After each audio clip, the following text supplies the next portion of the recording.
What's up mga guys? So ito na nga yung huling araw namin dito sa Bohol para magbakasyon.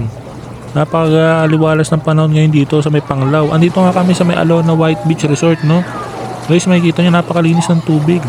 Yan yung mga pamangkin ko, tuwan-tuwa. Kanina pa yung nagtatampisaw dyan. Kanina pa nagbabato ng buhangin yung naglalaro ng buhangin. Hindi na makasaway ng tatay.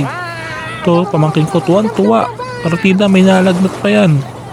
Pero syempre, pasaway yan. Tingnan mo naman, oh. Napakaganda ng vibe dito guys, napakaliwalas oh. Parang na nasa Boracay. So tamang food trip naman kami dito ng nanay at tatay ko kasama yung kapatid kong babae. Ang tinitira nga namin dyan yung mga tirang pagkain sa pinuntaan naming piyesta kahapon. Siyempre, hindi mawawala yung seafoods guys. Iniinit nga lang namin yan kanina sa hotel as dinala namin dito sa Dalampasigan. Napakaganda dito guys kasi hindi kami nagbayad ng anumang entrance fee.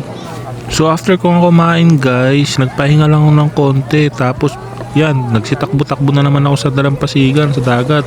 Kasi yung mga ganitong pagkakataon, hindi na natin pinapalampas to kasi nga ito yung mga oras o panahon na nakakabanding natin yung pamilya natin, no? So, mag-iipon ka nga dito ng memories. Kasi nga guys, pagdating na naman natin sa Metro Manila niyan, kanya-kanyang buhay na naman. Kasi nga, pamilyado na rin yung mga kapatid ko, no?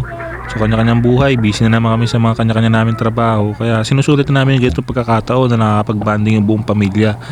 Ganyan no, enjoy na enjoy naman ako dito, kakala mo lumalangoy no. Pero naglalakad lang ako niyan guys kasi nga, 'di ba? Hindi tayo marunong lumangoy kaya doon na tayo nagtatampisaw kung saan hanggang abot natin.